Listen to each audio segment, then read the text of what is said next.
ഇന്ത്യയിൽ വലിപ്പത്തിൽ രണ്ടാം സ്ഥാനത്തുള്ള കൊട്ടാരമാണ് ഉദയ്പൂരിലെ സിറ്റി പാലസ്. രാജസ്ഥാനിലെ ഏറ്റവും വലിയ കൊട്ടാരവുമാണിത്.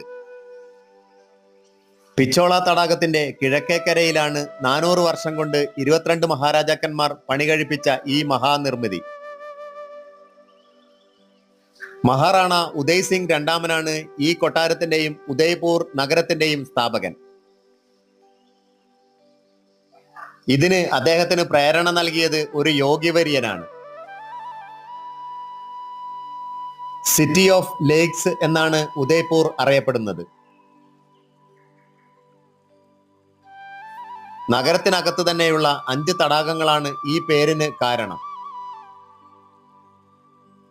വലിപ്പത്തിൽ ഇന്ത്യയിൽ 1-ാം സ്ഥാനത്തുള്ള സംസ്ഥാനമായ രാജസ്ഥാൻ ടൂറിസം മേഖലയിൽ ഏറെ മുൻപന്തിയിലാണ്.